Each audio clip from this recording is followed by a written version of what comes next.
Hey guys, welcome back to Rocket Gyan, my fellow space tubers. Yeah, it was sorry for a bit of delay, but just a second. Sorry for a bit of delay, but I was setting up everything and it was taking a bit of time. So now everything is all right, I guess.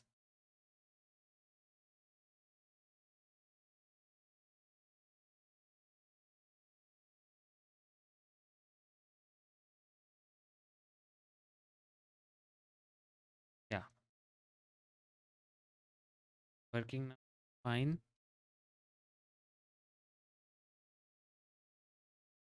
Yeah.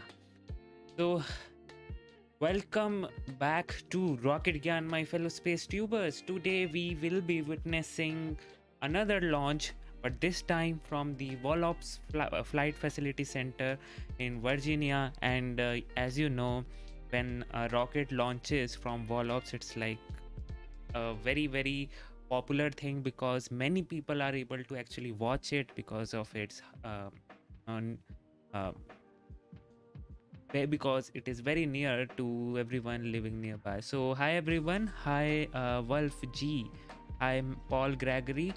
I'm going to watching from the Yorktown area. As long as the sky is clear, I should be able to see it. See, right now the weather is looking good, but still there are some issues regarding the wind. So hopefully you will be able to see it, and don't worry, I'll pull up that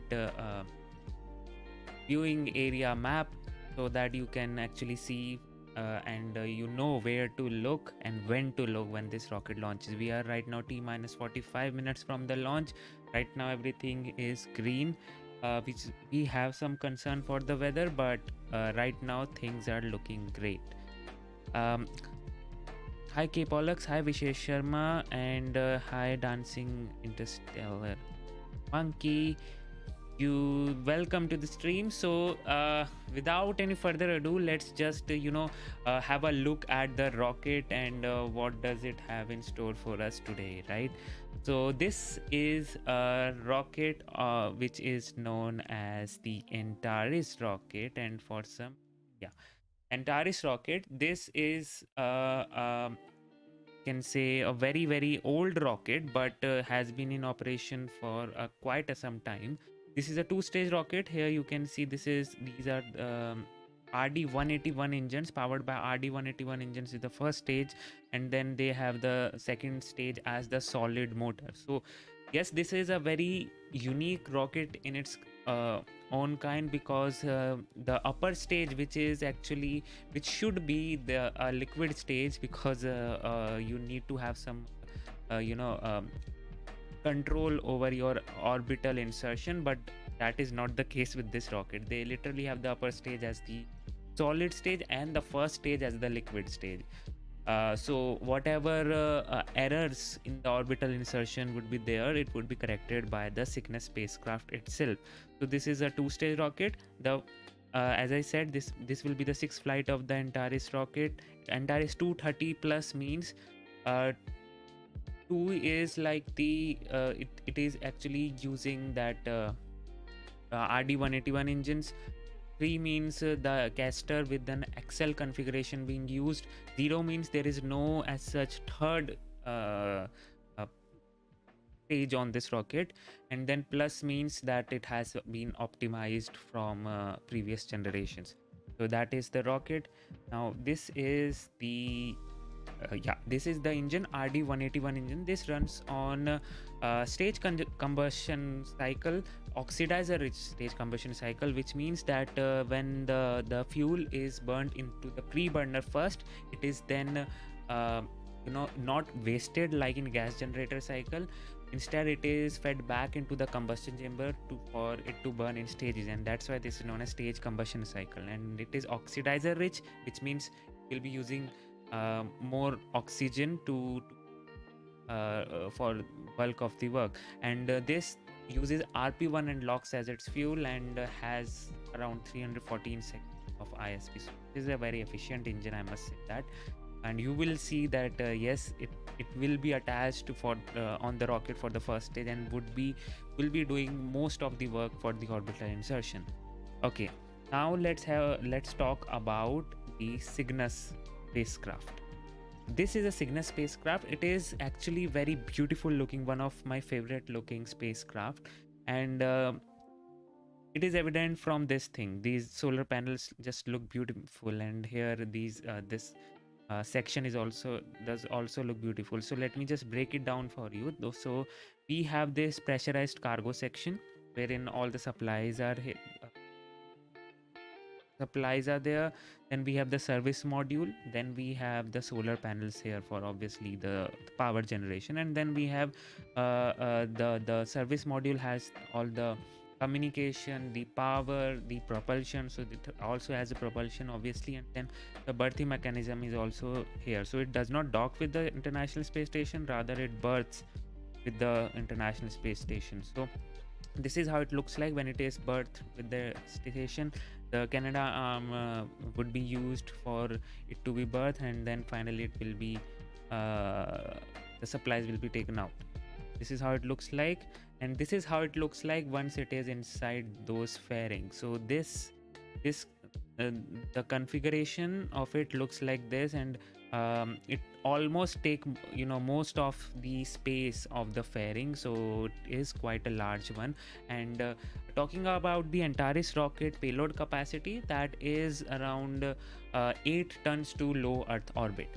So this rocket was actually designed for rapid you can say rapid what should I say, cargo resupply to the station, because this rocket can be assembled very quickly, and they call it as a low cost solution to space. But right now we have like so small set launchers and all whatnot, so I don't think so it's a very cost effective solution. But yeah, rapid is there, and obviously this is one of those commercial resupply partners. So if there is any need at ISS, this can supply, and today it is doing. Now moving on, this is the Cygnus spacecraft. As I said, it will deliver hardware and supplies to support dozens of science and research investigation, which I will tell you what are launching today. It will conclude its NASA mission after about 3 months attached to the space mission's Unity module. So it will be attached to the station for 3 months, after which it will be unberthed, and then it will re-enter the atmosphere and burn up in the atmosphere basically. So it is not reusable or collectible after it comes back to the Earth, so like the Dragon spacecraft or a Soyuz one. So it will just burn up in the atmosphere. Then we have this they will perform secondary mission objectives after departing the station, and the spacecraft provide the operational capability to reboost the station. So which means the station keeping, if required, can be done by the spacecraft itself. So that is a plus point. Okay, so the cargo which is launching today is around 3,800 kilograms of total cargo. As you can see, pressurized cargo is 3,700 kilograms, unpressurized is 100 kilograms. So this is this is the pressurized section, and this is unpressurized. Unpressurized means that it is exposed to vacuum. That's it. Okay, so I think those lithium ion batteries are there on unpressurized cargo, which I will tell you also. Out of these supplies, we have 1352 of kilograms of crew supplies, which is the abundant one, 896 kilograms of science investigation, 60 kilograms spacewalk equipment. Vehicle hardware consists of 1.3 tons and computer resources of around 35 kilograms. So this is how overall the distribution of cargo looks like. So now let's just talk about the science launching to the station. Okay, so the image which you are seeing is actually the skin cells. Okay, and it is a very interesting one because first of all, this one is done by Colgate Skin Aging Agency, as they say it, and they are actually sending some engineered skin cells to the space station. So they are not you can say actual skin cells, but the engineered one, and that will be they will be able to basically detect the the aging in it, and will be able to better study the aging, because deterioration of skin tissue, a normal part of aging, occurs over the decades on Earth. But in microgravity, it leads to changes in the body that are similar to aging but happen much more quickly and can be more easily studied. And that's why Colgate skin aging is sending those engineered cells. So every one of you who is um, men and women who are using anti-aging creams, good news for you. Something is going into space station which will actually improve your anti-aging creams and hopefully make you all look more younger. So yes, this one is that.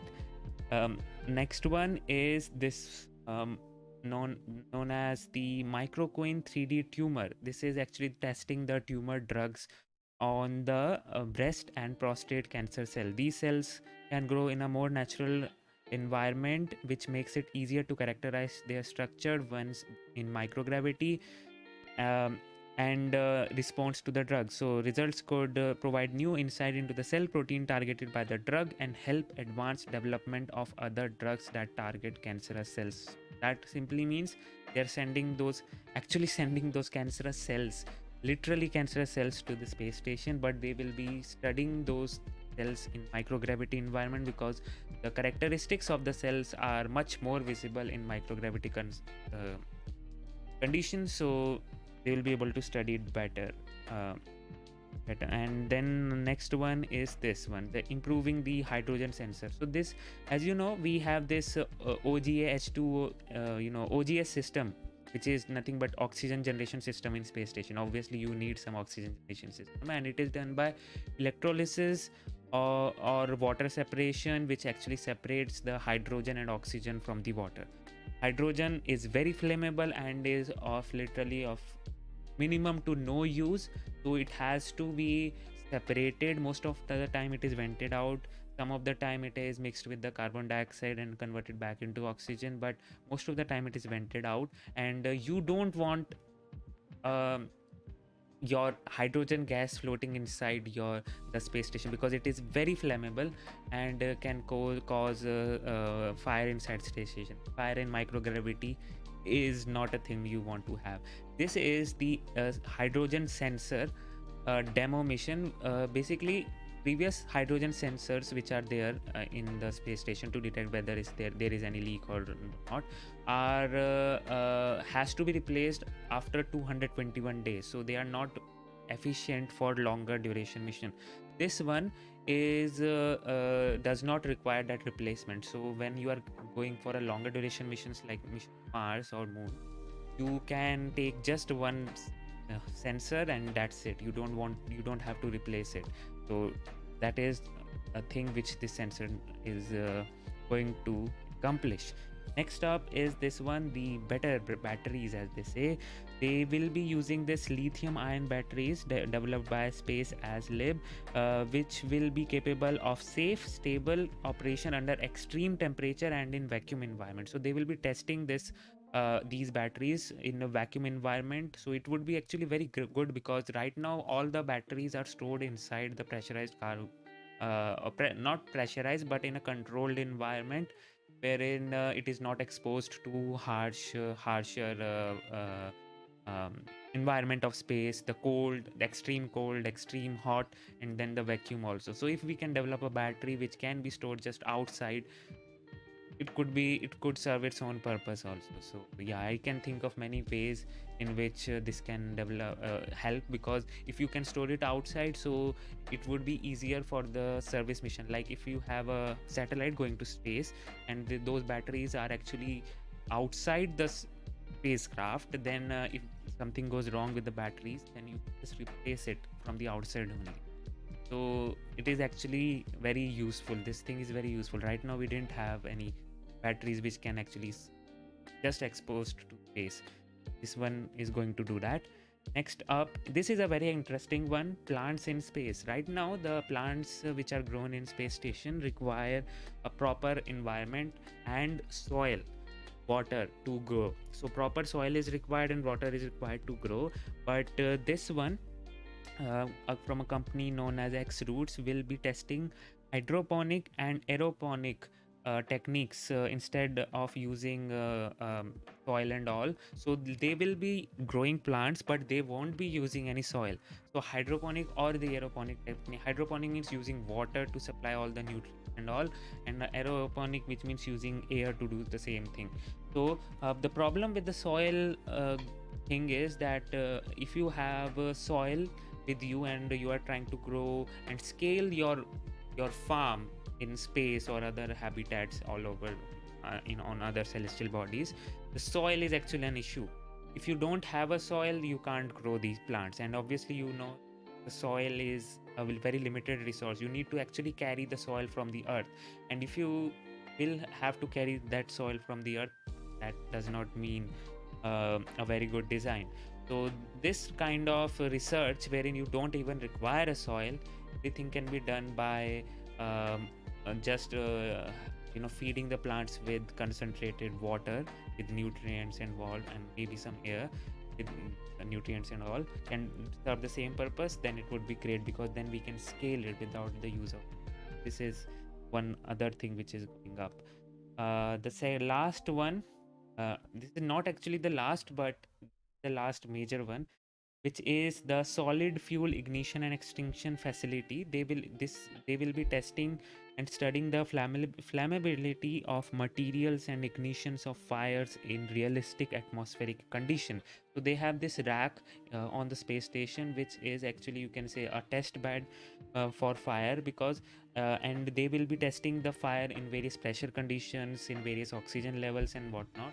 And you need to study fire properly, because in microgravity fire behaves very differently, and in microgravity you don't want fire inside your stations at all, because the behavior of fire is so unpredictable in microgravity that it is very difficult to contain it. And if you can study it better in the microgravity in a controlled environment, then it is always good, and this is what it aims to do. Okay, next up is him. This is he is actually being the SS SS Piers Sellers. He's the SS Piers Sellers. This mission is dedicated to him. Northrop Grumman actually does that. They dedicate their mission to various personalities, and he helped construct the International Space Station as a mission specialist on space shuttle mission STS 112, 121 and 132. Spent nearly 35 days in space across his 3 missions and conducted 6 spacewalks. Seller passed away at age of 61 in 2016, and this mission is dedicated to all his work, which is great. Okay, moving on. The thing which you all were waiting for so long, like how all systems are go. Yes, they are. How the things would look like. This is here. This is your viewing map, view or launch map, or whatever you want to say. Here you can see, you can actually identify first of all where you live, and accordingly you can refer to this map, maybe take a screenshot if you live nearby, to go outside and see the launch. So how do we read this map? So this is 0 to 10 seconds is very limited, so obviously you need to be very close to the launch pad. So let's just move forward to it. 10 to 30 seconds. So this seconds is after liftoff. So after 10 seconds of liftoff to 30 seconds, in this blue area, the rocket will start will be in line of sight to be visible to all of the people living there or maybe watching it. Then similar to that, after 30 to 60 seconds, this pink area will be visible. 60 to 90 second yellow area, and 90 to 120 seconds this blue area. So we have Trenton, Philadelphia, Baltimore, Washington, Dover, Richmond and whatnot. This is the map which you can see. Accordingly, look at the sky and enjoy the launch. So but if you are near the launch site, I have something else for you. This is the 5 places to watch a Wallops launch. So if you are near to the launch site and you are watching this launch from there, so best place to watch it is from Chincoteague Island, if I pronounce Chincoteague Island. From here, this is the nearest one. Then we have Assateague Island in Maryland, then Ocean City in Maryland, then Delaware Seashore, and obviously the Virginia Beach. These are the 5 places from where you can watch this launch, and you can have like the best views of this. So this is the thing. And now let's have a look at the weather conditions. So talking about the weather conditions, we have him. Just a second.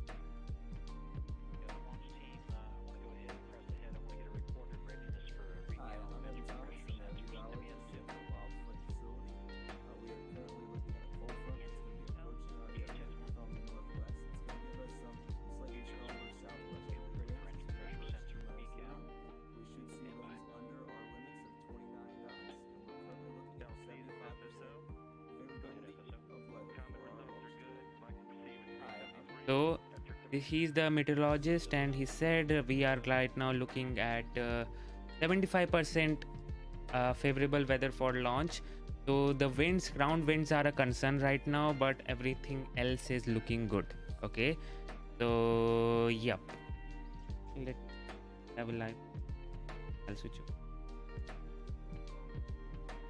over. Okay.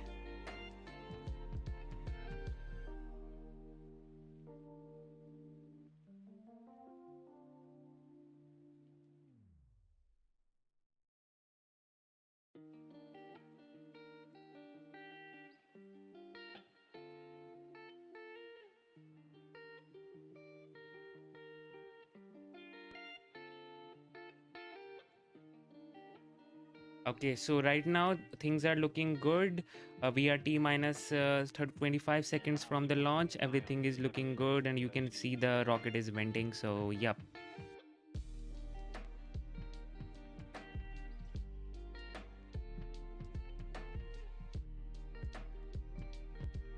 Things are looking great right now.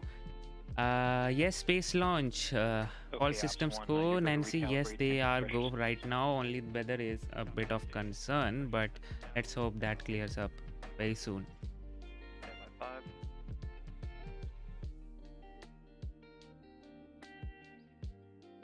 And engine pressure sensor cal to flight.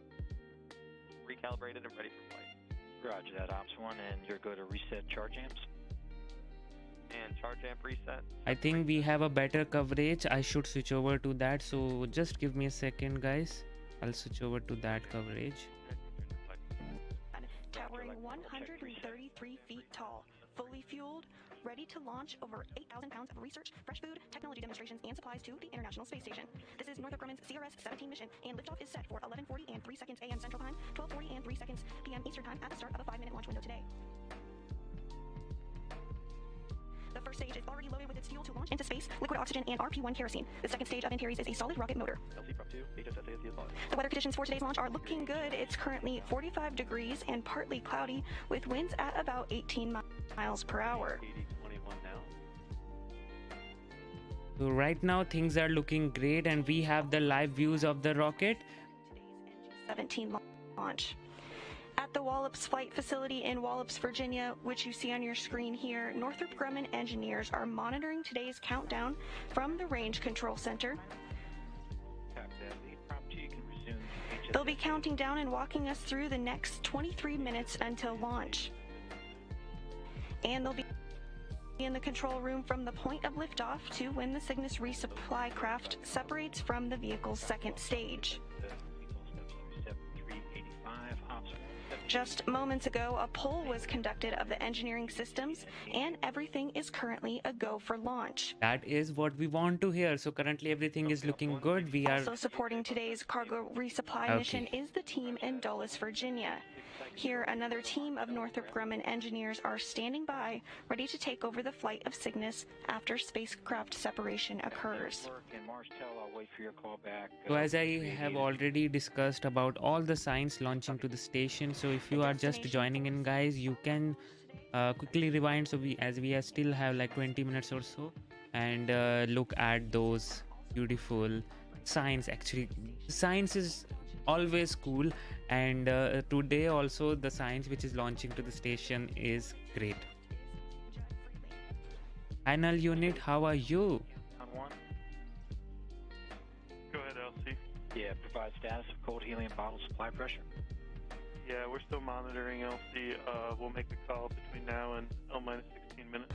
Okay, The crew on board the International Okay, so Space they are monitoring the helium bottle pressure. So let's hope that is not a case today for a scrub. Let's hope. International Space Station as part of Expedition 66. From left to right, they are NASA astronaut Raja Chari and Tom Marshburn, European Space Agency astronaut Matthias Maurer, Roscosmos cosmonauts Anton Shkaplerov and Pyotr Dubrov, and NASA astronauts Kayla Barron and Mark Vande Hei. Vande Hei is in the midst of a record-breaking spaceflight in which he will become the American with the longest single spaceflight.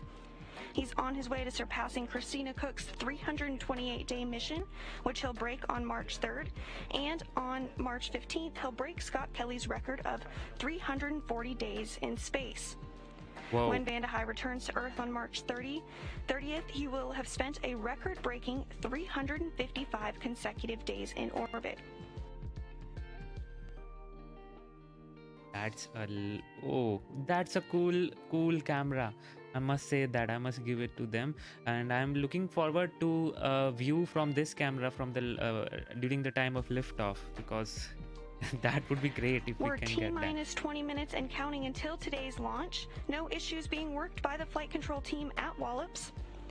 It is a tradition for each Cygnus vehicle to be named after a significant space explorer who contributed to human space exploration. Today's Cygnus being launched is named the SS Piers Sellers after late NASA astronaut and climate scientist Piers Sellers. Piers Sellers began his career at NASA in 1982 and flew 3 times on the space shuttle aboard STS-112, STS-121, and STS-132. In total, Piers Sellers spent nearly 35 days in space, and as an astronaut, he helped build the International Space Station over the course of 6 spacewalks totaling 41 hours.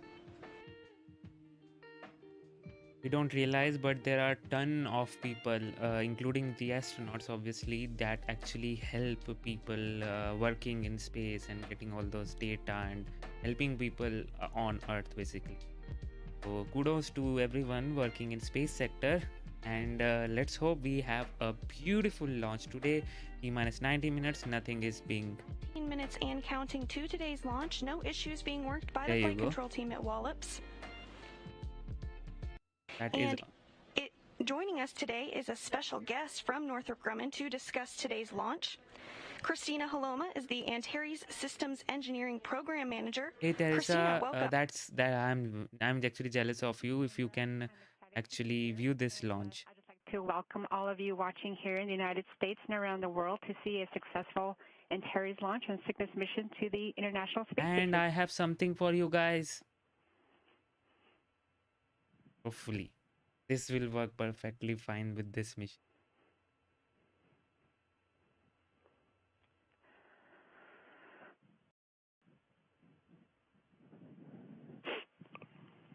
Okay, guys, and all of you who are near the pad and would be watching this launch. So this is the viewing map. You can We're see taking a look in at the pad now. 10 to 30 seconds you will see that central blue area will be visible, and then the pink, and then the third yellow, and then the blue. So you can see from the timer on the left hand side, right hand side, the bottom right, and accordingly start looking at the sky. But I would say just before the liftoff only, start T-minus like 1 minute or so, 2 minutes or so, just go outside and start looking for the launch, because there is a stream delay, so you don't want to miss that a beautiful launch in person. So yes, don't rely on this one. Minus 1 minute, please go outside.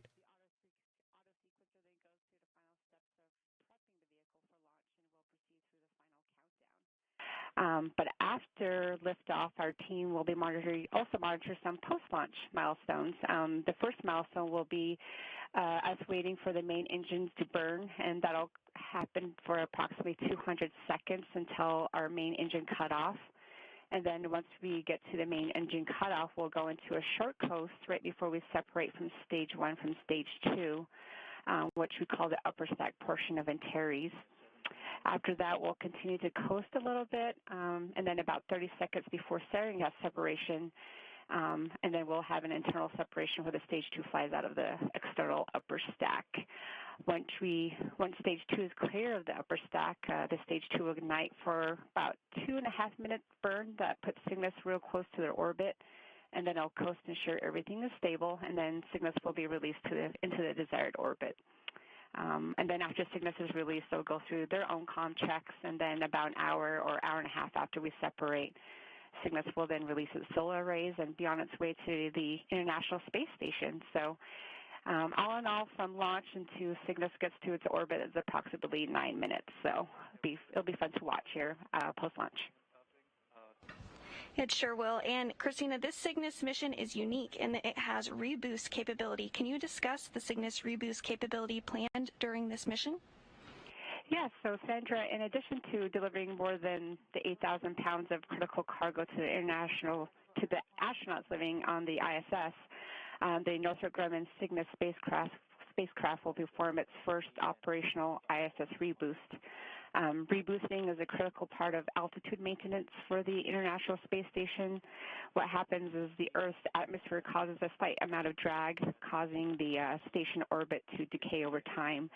So Northrop Grumman will perform the adjustment service while Cygnus is actually berthed with the station. So small, precise nudges are required to place the ISS back into its proper orbit. And Northrop Grumman is very proud to offer this standard service to NASA. Today's operation. Thank you very much, Christina. Christina Haloma with us today by phone. And GNC1 LC. That is great. So right now things are looking good. We are T-minus 15 minutes. File for launch operation. Now inside 15 minutes until launch, everything continues to proceed on track for today's liftoff, scheduled at 11:40 and 3 seconds Central Time, 12:40 and 3 seconds Eastern Time. LC, Core 1 on countdown 1. Go ahead, Core 1. So I've got step 397 for you. Fuel level adjustment is not required. Copy that. Check 397 complete. And Prop 2, step 398 is go for ARM OCCS for no adjustment to fuel level. LC, Prop 2, that's at work. Okay guys, right now things are looking good, and if you have just joined in, let me just tell you, we are watching Antares rocket launch from Wallops Flight Facility Center. This rocket is a 2-stage rocket, and the first stage is powered by liquid fuel boosters. The second stage is actually the upper stage and the last stage, and interestingly, it is a solid fuel stage. The solid fuel is the Castor XL. That is what they are using for the second stage, and the fuel basically is HTPB, but the name of that motor is Castor XL. And the first stage is using 2 RD-181 engines. So things are looking good, and those RD-181 engines is RP1 and LOX. So those are cryogenic engines and have a good amount of ISP with them. So most of the orbital insertion will be done by those first stage engine itself. So the engines, the first stage engines will be attached to the rocket for quite a long time, like for 3 minutes or so. So don't go anywhere. We are T-minus 13 minutes and 6 seconds or so. Everything is looking great, and hopefully you will see. I know the Antares rocket launch, for the Antares rocket launch, we don't have those beautiful tracking shots and whatnot. So I have covered you with the animations part to have you to follow, basically to make you follow all the mission things that are happening with the stage separations and whatnot. Countdown. GSO. GSO, go. RSO. RSO is go. TD. TD's go. Prop lead. Prop lead is go. Stage 1. Standby 1, LC. MES-1. MES-1 is go. GC. GC is go. ACE. ACE is go. Mars. Mars is go. Stage 1 is go. Stage 1 is go. CMD. CMD is go. LD. LD is go. NG. Northrop Grumman is proud to honor renowned NASA astronaut and climatologist Piers Sellers. Throughout his career, Piers made countless contributions to Earth and climate science, and his research revolutionized the methods for utilizing satellite data and analytics to increase our understanding of Earth's biosphere and changing climate. With unbridled optimism, dedication, and passion for the future sustainability of our ecosystem, Piers relentlessly strive for the betterment of humankind. It is therefore an honor to return his legacy to the International Space Station that he helped to construct, as the SS Piers Sellers and Northrop Grumman are go for launch. Yeah, go for the Got that, launch. NG, and we are go to proceed with final countdown. Check step 409. And launch team will be coming Pratim. in evacuation in just a few seconds here. Okay, we are go for the launch, guys. Everything is looking as per the plan. The Antares rocket is... Go for today's you launch of go. an uncrewed Northrop Grumman Cygnus cargo resupply vehicle named the SS Piers Sellers to head to the International Space Station. Evacuation started. Now under 11 minutes until today's launch. This NASA wale bahut khatarnak hai. Meme is going all over in India. I must say that. Okay, so T minus 10 minutes and 40 seconds. Everything is looking good. We were having like 75% chances of good weather, but right now weather is holding up. And you know, the ISS launches are very instantaneous. So they are like, they don't have a proper, you know, that launch window, because they are launched at a time when the ISS is just overhead. So they get around like literally a second of a launch window. So they literally have to launch at that point of time. Otherwise they will miss the window and then have to try it again after some the next day or so, but whenever the window permits. So Ria T minus 10 minutes. Vacuum verified. Copy that, MES-1. We can check steps 410 and 411. Talking, okay. We will turn over the robotic movements to a team of ground controllers here in Houston, who will maneuver Cygnus into an installation position to be bolted into place on the Earth-facing side of the Unity module. Cygnus will remain at the space station until May, where it will depart the space station and burn up harmlessly in the Earth's atmosphere. Our capture coverage is scheduled at 3:35 a.m. Central Time, 4:45 a.m. Eastern Time on Monday.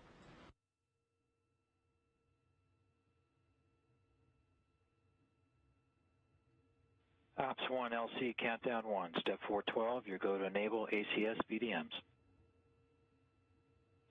ACS VDMs, internal power on. Copy. There you go, guys. I'm getting a bit excited right now. We are T minus 8 minutes, and those of you are just joining in and are near the pad and are looking forward to view this launch. Wow, what a beautiful angle. But let me just switch over to that. Here you go again, once and the last time, hopefully. Just take a screenshot and use this map for your convenience to watch the skies, to see the launch. Basically, a pink area, that means that T plus 30 seconds you will be able to see the rocket. It will be at your line of sight, and you will be enjoy the launch. So just look at this map, take a screenshot, and accordingly watch the rocket. At about 3 minutes ahead of launch will be when the auto sequence handoff to terminal count occurs, and the computers will take over for the final steps to get us to launch at the opening of today's launch window. Nope, this is not NASA's rocket, Fisco. This is being developed by Northrop Grumman. So NASA does not have its own rocket other than the sounding ones. The SLS is being developed, but this one is being developed by Northrop Grumman. Hey, there you go, the rocket noises.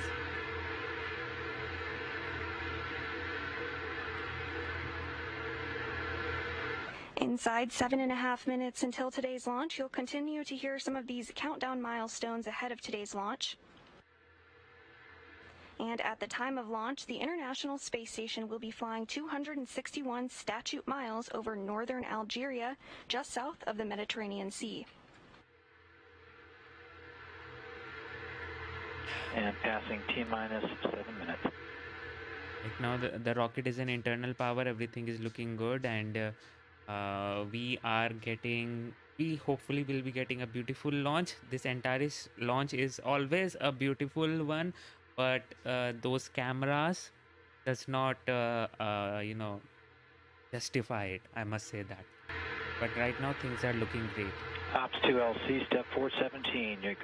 You go to initialize ground ordnance power supplies. And guys, if you have just joined in, please hit that like button. There are so less likes and so many people watching. Just hit that like button and hope for this mission to be successful, and subscribe for more of these launch live streams with animations, with my commentary, and with everything you need to know. So I do these things. I have space related videos too, so hit that subscribe button, and please support me by becoming a member, and Patreon link is down in the description, and super chats are always enabled. Half Bay ECS transfer to GN2 is confirmed. Roger that, site control, check 419 complete. March 2028 battle, that's a thing to be discussed actually. Right now US is on not US is like what should I say, slowly and steadily removing the needs of Russian engine. The Atlas is also Coming up on the T-minute. the Atlas rocket also has its end of the life coming soon. So things are looking not so bright with Russian rockets, but yes, obviously the American rocket engines are being developed. So T-minus 5 minutes, everything is looking good. And what is special about this rocket? How is this rocket different from any other ones? 5 minutes. Ops 2, step 420. Initiate engine priming. Engine priming started.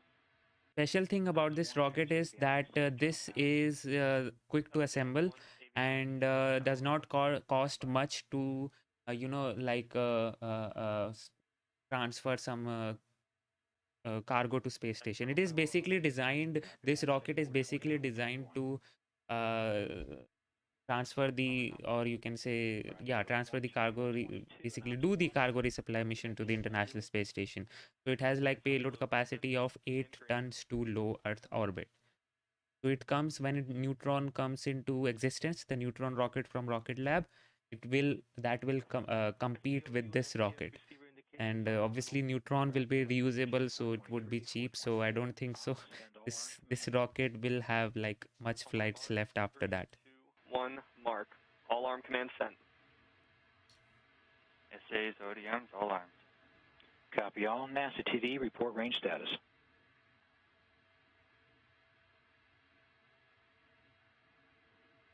LC priming verified. CDs. Range is green. Copy range green. Range Copy is priming green, guys. has been verified. Check 427 and 428.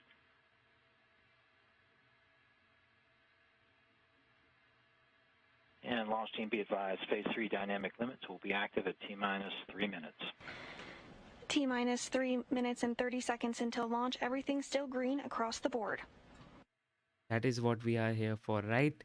Okay, guys, T-minus 3 minutes. Those of you who are just waiting for this, are waiting for this launch to happen and view this rocket launch in person, just go outside right now and start looking to the sky, because there will be some delay on the stream too. So yeah, Less than 3 minutes until launch. GNC1, verify ready for nav mode. LC GNC1, orb nav ready for nav. And Ops 2, step 435, switch to nav. LC Ops 2, switch to nav. switching the thing. This mission control readouts are call outs, I must say, are standard ones. They are just going through the checklist till T-0 and ensuring that everything is performing as expected. Coming up on the T-minus 2-minute mark, Antares systems in good shape. There are no issues at this time. It is always great to hear. T-minus 2-minute mark is coming up, and the view is looking beautiful. The rocket is looking magnificent, and hopefully we will get a credible launch also.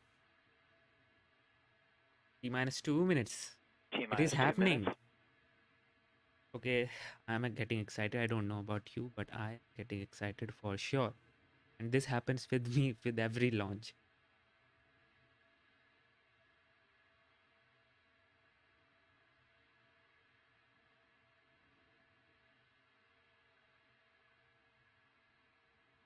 Minus 1 minute and 30 seconds. 90 seconds remaining, guys. Everything is looking good. The range is green. 1 minute, 30 seconds. Weather 90 is seconds holding until up. launch. And the rocket is ready. The range is supporting. The ISS is ready to welcome this Cygnus spacecraft. And are you all ready to witness this beautiful launch today? T-minus 1 minute, 7 seconds remaining.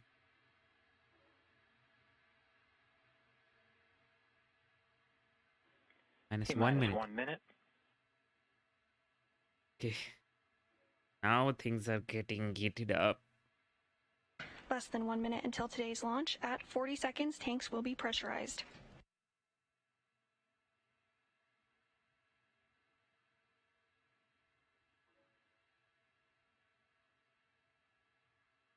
T-minus 36 seconds. Okay, here we go. Minus 30 seconds. T-minus 30 seconds.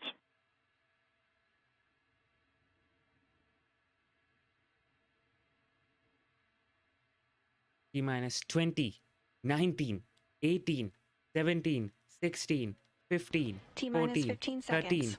12, 11, 10, 9, 8, T-minus 10,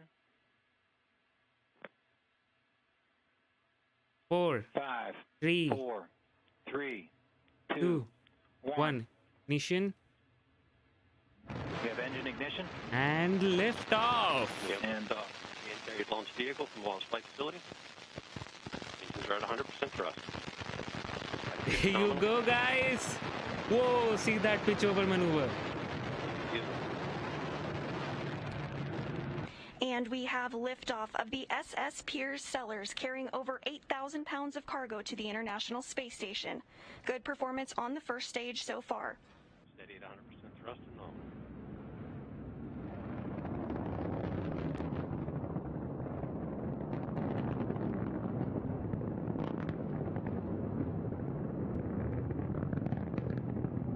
Engine still at 100% thrust and nominal. This was such a beautiful launch. See this thing. Wow. 4-valve VNO3 open. Attitude remains nominal. Electrical power is nominal. Everything is looking nominal right now. Everything continuing to look good on Antares. Passing through 25,000 feet.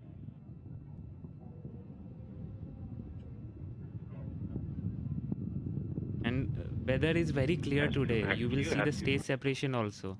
The first stage is now passing through Max Q, the area of maximum dynamic pressure on the rocket. Now 90 seconds into today's flight of the Northrop Grumman Cygnus resupply cargo craft headed to the International Space Station. This is looking good. I must say that. NG-3 Wow. now open. See that ball of Remain fire. steady at 100% Stream of fire, I must say. Wow. Coming up on the 2-minute mark of flight, everything looking good. It will burn for another 1 minute or so, and then the stage Nominal. separation will Power's happen. nominal. Max, it has already passed through Max Q, so everything is looking good right now. The vehicle 7,000 is feet per second block. structurally holding up, and now waiting for the MECO, first of all, the main engine cutoff, which will happen at T plus 3 minutes and 18 seconds. Things are looking great. Attitude remains nominal. Everything is looking nominal. That's what we want.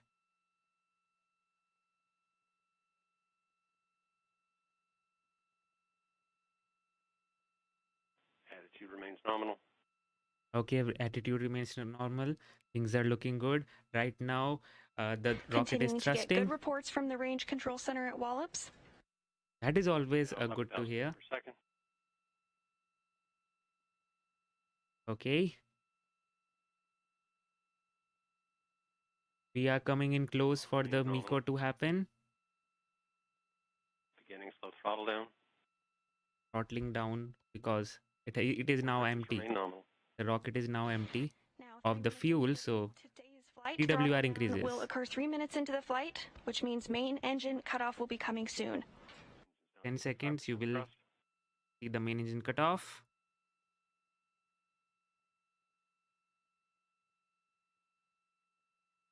There you go, main engine MECO. cut off. We have MECO, or main engine cutoff, Antares now entering a coast stage. Fairing separation will occur about 30 seconds from now. Stage 1 Delta V. Stage 1 is separated. And as we lose sight of the vehicle, switching to our animation, there are some controlled firings of the inner stage of the rocket, everything continuing to perform as The expected. stage separation has occurred, guys. You will see the fairing separation as well as the interstage separation now. Everything is looking good right now. Fairing separation. You got fairing separation. There you Fairing go. separation confirmed. Cygnus now exposed to the atmosphere as it continues its trek uphill to its preliminary orbit. The second engine has started. There Stage you go. 2 ignition confirmed. Stage 2 remains nominal. Stage 2 is a solid rocket motor burn for about 2 minutes and 44 seconds.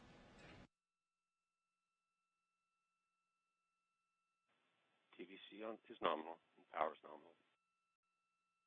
So you can see right now the velocity is increasing rapidly right now, 4.38.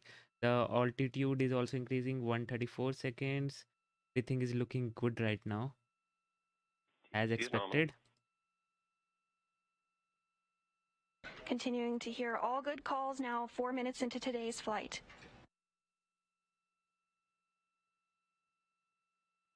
Yes, Rodolfo, you got that right. This is KSP for you. I hope you like that. And what is MECO? MECO stands for main engine cutoff. So when the first stage engine Performance remains nominal. TVC is depleted of its fuel, so the cutoff happens, and that phenomena is known as the main engine cutoff. seconds to burnout. The animations were a bit out of sync, but it's okay, guys. Right? Vehicle attitude remains nominal.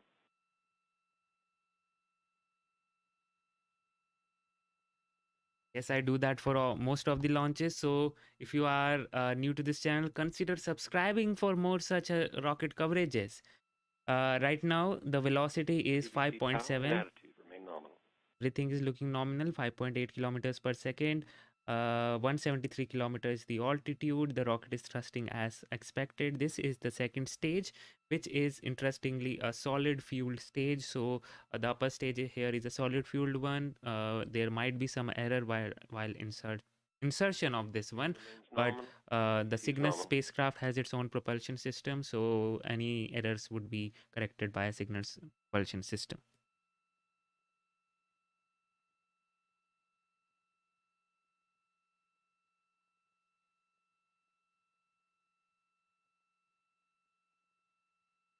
With 7 kilometers per second velocity achieved. Stage 2 motor pressure starting to tail off. Okay, the tail off pressure is happening, which means the solid fuel is near to depletion right now, and they're looking great. So as you can see, the altitude has almost now the altitude is decreasing. We have a burnout now. Stage 2 burnout confirmed. Cygnus has reached the preliminary orbital insertion. There you go.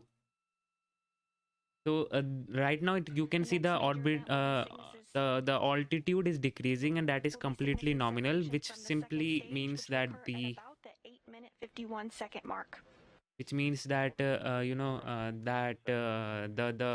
it has reached the apoapse, which is the highest point in the orbit, and now it is going to the periapse. But if you see the periapse here, it is 181.74.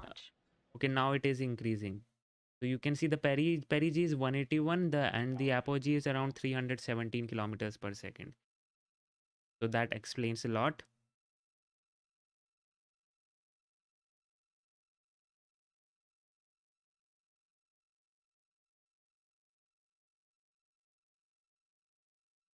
And we are waiting for the Cygnus spacecraft to separate. Things are looking good right now. Series remains nominal. Thing is looking nominal.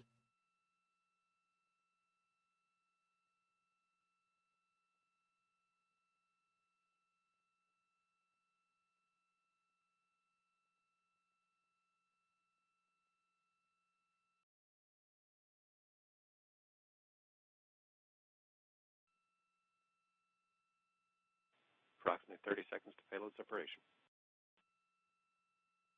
30 seconds. Payload separation. No, you can't see it passing over India. It is not available. It's not basically over India right now. So yeah, you won't see that. Why is it lagging?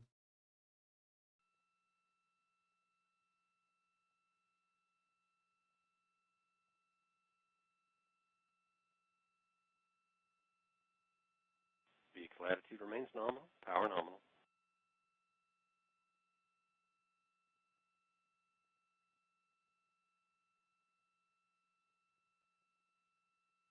And we have a separation. And we have payload separation.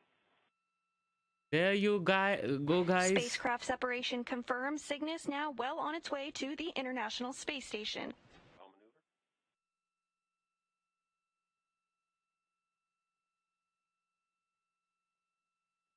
And this is how it looks like when it is in the space. Stage 2 attitude is nominal.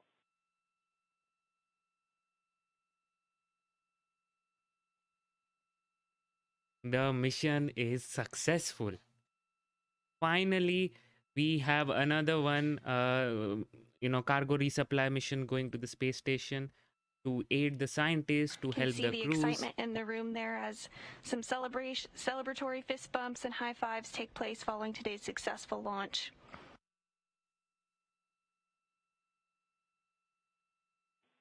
And Prop 1 LC, countdown 1. Can you verify helium pulse purging is in progress? The passivation is in progress right now. I Copy hope so. that. And Prop 2, can you verify HPGN2 supply line post-launch purging? LC Prop 2, GN2 line pulse purging is in progress. Copy that. So as I said, the And Cygnus has its GN2-1, own propulsion system. provide So it will use its own propulsion system to dock with the ISS. LC GNC1 in work. Site control, step 449. Can you remove aft bay GN2 flow and reconfigure ECS for post-launch? Aft bay GN2 flow is off. ECS reconfigured for post-flight. We had a successful launch of the Cygnus cargo vehicle, launching at 11:40 a.m. Central Time, 12:40 p.m. Eastern Time today. With it, over 8,000 pounds of food, fuel, and supplies headed to the International Space Station. Arm enable rotated and arm indication no longer illuminated. And Ops 1, disable your local launch enable button. Okay, guys, this was it. You can see finally we had a beautiful launch. The International Space Station in the early hours Monday morning. It will be grappled and installed and then bolted into place. Following that, a series of leak checks at the berthing interface between Cygnus and the Unity module will be conducted to make sure that there's a tight seal between the Cygnus and the station. Following that, the process of hatch opening will begin. Ground lock, external power off. Copy that. And T11, looks like we're LOS this time. Thank you so much, Null Unit. Appreciate it, man. Thank you so much, brother. Soul Shine. Appreciate it. Sebastian says, for example, SpaceX leaves second stage in medium orbit, and I don't think so there is a way to deorbit from there. It actually depends from person to company, what are their passivation techniques. most of the time SpaceX also kind of deorbit their second stage, or if some you can say they don't deorbit, so they make sure that the perigee is quite low so that the natural deorbit can occur fairly quickly. So but with this one, as you can say, the perigee was 186 kilometers, so the second stage of this rocket also, the solid fuel, cannot basically deorbit itself. So since the perigee is quite low, 186 is very low, so it will deorbit in few months from now, so that will not be a problem. Pad 0A at the Mid-Atlantic Regional Spaceport at 11:40 a.m. Central Time, 12:40 p.m. Eastern Time. Coming up in a few hours will be solar array deploy. We won't be covering solar array deployment live on air, but we will provide updates via our blog and social media. Again, it was a perfect ride to orbit. Cygnus now well on its way to the International Space Station with 8,300 pounds of food, fuel, and supplies on board. Okay, that's great. Okay, so that was it, guys. And I have decided one thing, that after launch happens, guys, I will turn on the members only chat so that members can also enjoy something here. Let me just do that.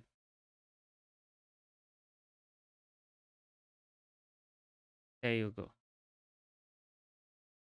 And now we'll discuss something. So just stay safe right now, and you can say be with me so that I can discuss a few things that are happening right now. So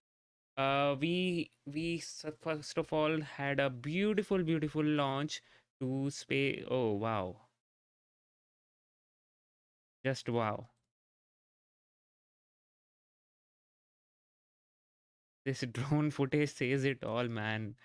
I was talking about the launch, and then this came up. This is just another level. Chopsticks. Did you even imagine that there would be a scenario where we would be catching rockets? Forget about landing rockets or doing things. Catching rockets, literally. Yeah, SpaceX is insane. SpaceX is literally insane, man. Wow.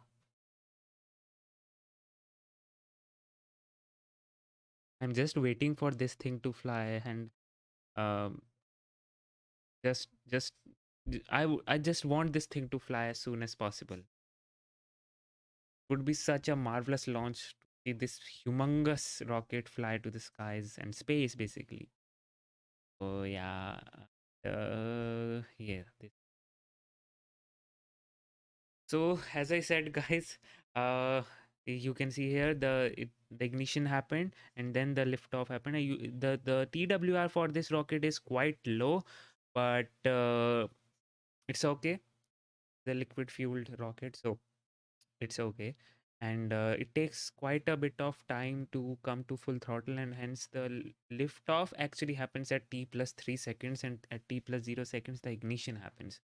So there's the thing which, and I have already discussed about the things, basically those signs which is launching to the station.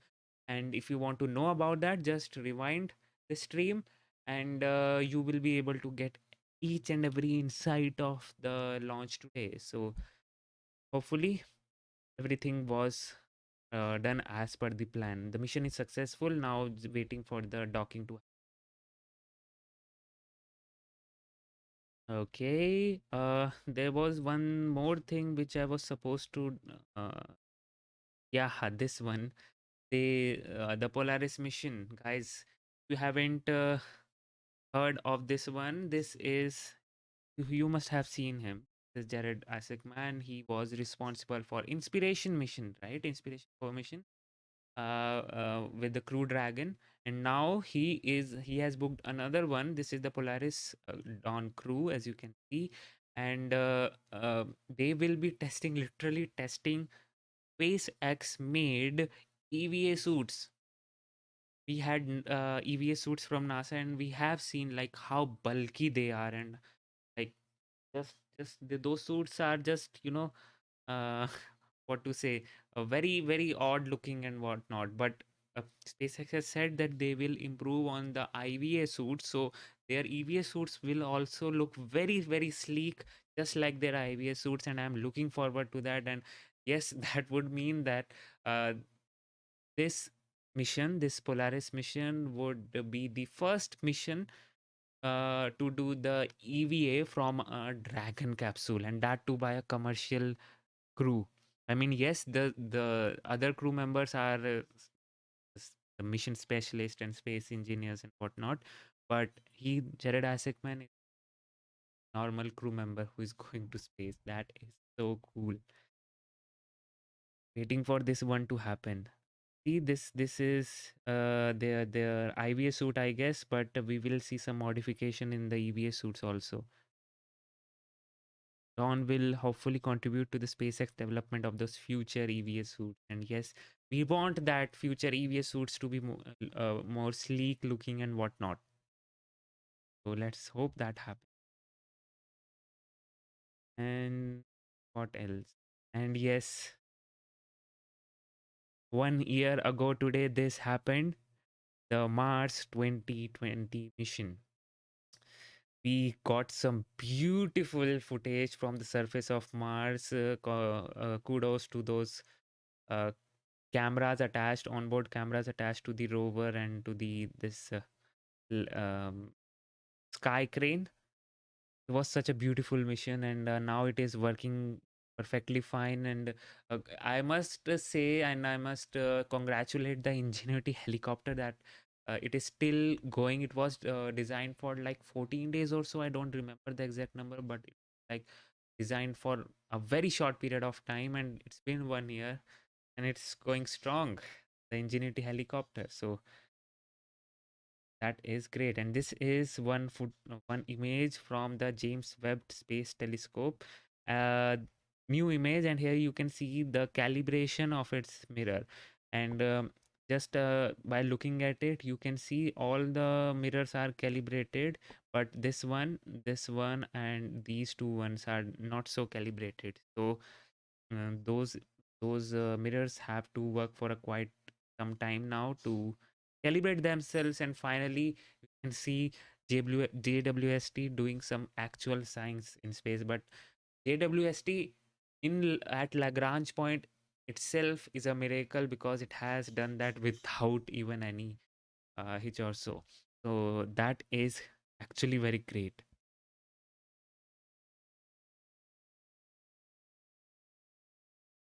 Ship 2020 rolling out of high bay right now. Oh, is it? Actually, I can't stream that one because of copyright issues. But if it is, that means SpaceX is already working on the future versions of Starships, which means, and that only happens when we are close to the launch, orbital launch. But that FAA thing, it has delayed that environmental review from Feb 28 to March 28, but March 28, yes. But you need to understand one thing, that this is not issue from FAA. This delay is not from the FAA actually, but from all the comments and all the things on all the concern of the general public that they have to address. And because of that, they have delayed it. And once that happens, the environmental review happens, then only you can issue a orbital launch date. So we still have some time, and we are waiting for the orbital launch of the Starship to happen. That would be like the day for me, to for as a rocket nerd, to watch the launch, the Artemis launch and the Starship launch. I'm actually excited for these two missions so much.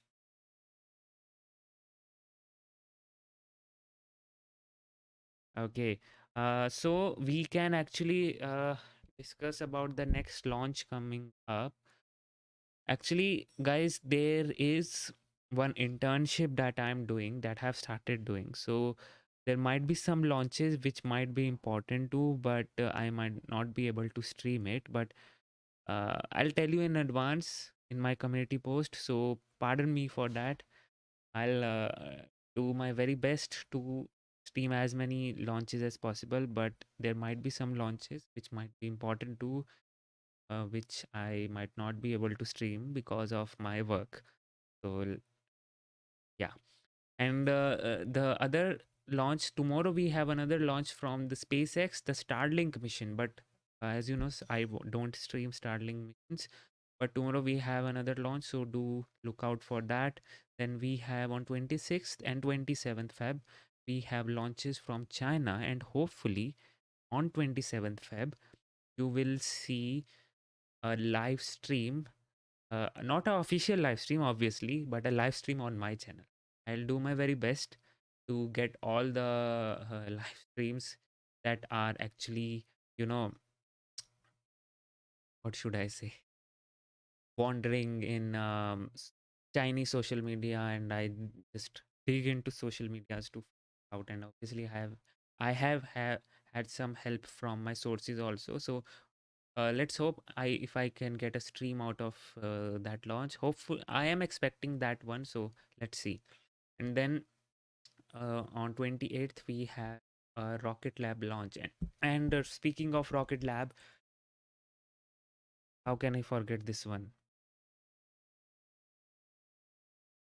Oops. Uh, guys, do you see something new here? Yes, this one. They have changed their logo, and this looks so beautiful, so damn good. This one is so damn good from the previous one.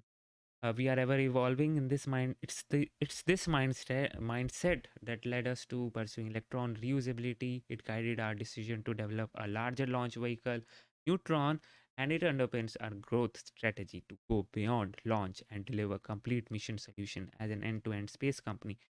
This ethos extends to our brand identity too. So say hi to our new look, and this logo of Rocket Labs just is just so amazing. This is like I would rate this as the number one logo that I have seen. Even the SpaceX one falls behind this logo.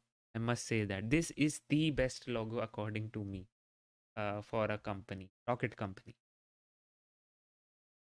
Yeah. And if you have something to say, guys, please tag me on Twitter. First of all, follow me on Twitter also, guys. I do a lot of tweets and whatnot, and you actually will be beneficial if you follow it. And this mission, if you are a Chandrayaan 2 fan, would understand it very well. This meme basically ran to lander and then this orbiter going on. A very funny one, so I shared it. But I actually do all the updates regarding the space and rockets things that are happening all over the world. So just, you know, follow me on Twitter. You would not miss anything.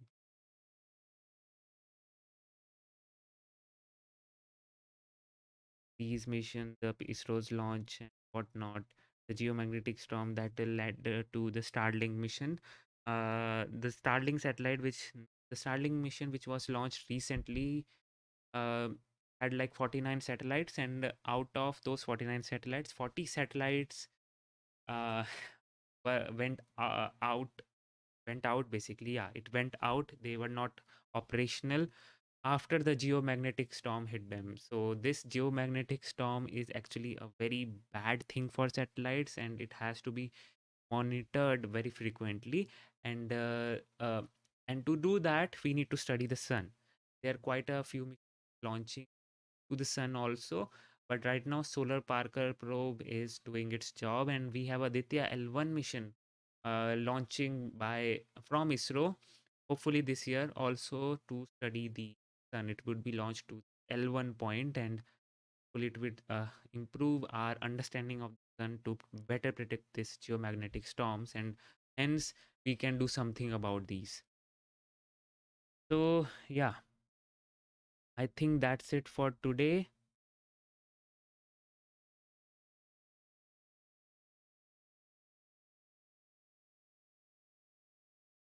Yeah, I think that's it for today, guys. Thank you all for joining in.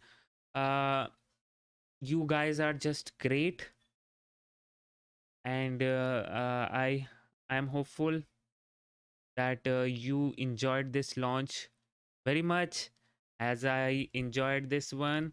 So, and I am hopeful that you got to see those animation and those were useful. So if those were useful, please comment down below, and thanks for the stream. See you next time. Thank you so much, Null Unit. It really means a lot, and I will hopefully be live again on 27th Feb with the Chinese launch, which is a very rare to find. So do look out for that. And until then, this is Piyanshu Rohila. You just saw Rocket Gyan. Stay safe, stay healthy, and